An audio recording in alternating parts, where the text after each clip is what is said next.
में हमारे channel head Braj Mohan Singh Raghuvanshi ने व्हाइट हाउस से पीएम मोदी को लेकर वरिष्ठ पत्रकार से खास बातचीत की। आइए आपको सुनाते हैं। तो मैं इस समय खड़ा हूं व्हाइट हाउस में और हमारे साथ एक वरिष्ठ पत्रकार हैं जो सीधे वॉशिंगटन डीसी से ताल्लुक रखते हैं और इनसे जानेंगे कि आज जो ये महत्वपूर्ण बैठक आदरणीय प्रधानमंत्री श्री नरेंद्र मोदी जी और अमेरिका के राष्ट्रपति श्री डोनाल्ड ट्रंप जी के साथ हो रही है उसके बारे में ये विशेष रूप से बताएंगे।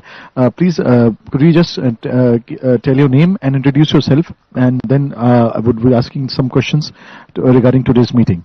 My name is Sehun Kim, and I am the senior correspondent to Global StratView. So, what do you think this meeting is happening today? And as this is the first meeting after the Honorable Prime Minister Shri Narendra Modi ji resuming the third tenure, and Trump, the President of America, after resuming his presidentialship, this is his first meeting with Mr. Narendra Modi. How do you think this would help for both the countries? I think.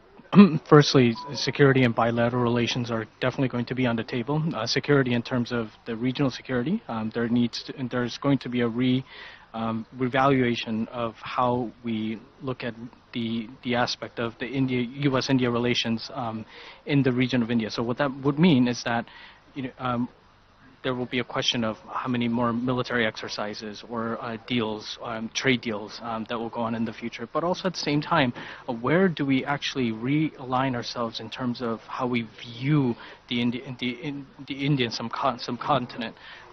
Previously in the Biden administration, they had a very, very different view of what it should be.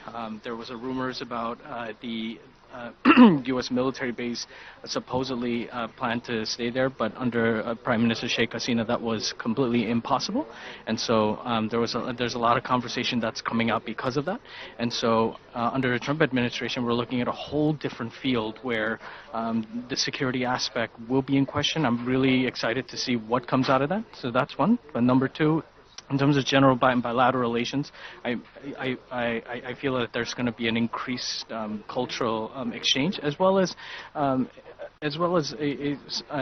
conversation that really needs to happen in terms of India's stance in the BRICS and what it will do in the BRICS, and how the U.S. and India can work together in order to to come up with the solution with this entity called the BRICS. Because at the end of the day, it is now covering more than 60% of the world's economic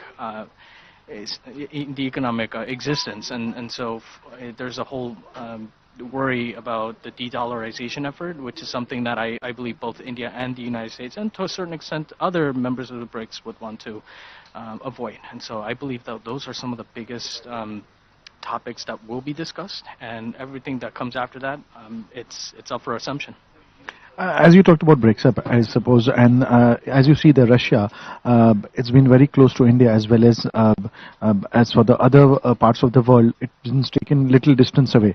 So, how do you take as if Russia being associated with India? So, how does US takes it to it in this manner? I think the US needs to understand. I think we do to a very large extent understand that India is the only entity that's keeping the BRICS from unleashing its quote unquote potential, or its the efforts that could completely damage the whole dollar entity, right, in the world. And so, because that is the case, that will probably be another point of a great discussion during Prime Minister Modi's visit, and probably afterwards.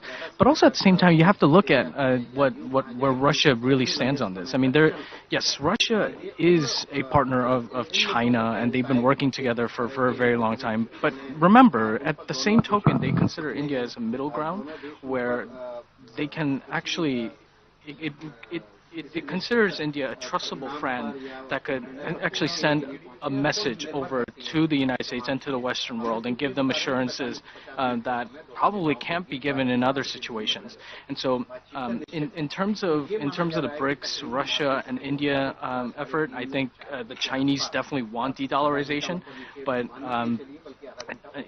the Russian, we know for a fact that from the American perspective, Russia and India doesn't really want to move towards that direction in the way that China is looking at it. And so I think with this visit, we may be able to see something more concrete in terms of what comes out of that. And at this point, if the results are that de-dollarization can be avoided through the mediation of India and a potential strategic partnership to a certain degree with Russia to prevent this all from happening, that would be the best case scenario. But I'm really anxious to see what will come out of all this at the end of the day. Thank you so much for talking to us. Thank you. तो ये थे, आप देख सकते थे कि ये वरिष्ठ पत्रकार, और खासतौर से आप देखिए कि जिस प्रकार से इन्होंने बातचीत की कि इन दोनों महत्वपूर्ण व्यक्तियों की मुलाकात का एक बहुत बड़ा निष्कर्ष निकलेगा, जिसको विश्व में इसकी एक उपस्थिति और भूमिका सिद्ध होने जा रही, ना कि सिर्फ इन दो देशों की। व्हाइट हाउस से मैं ब्रिजमोहन सिंह रघुवंशी, साधना टेलीविजन के लिए।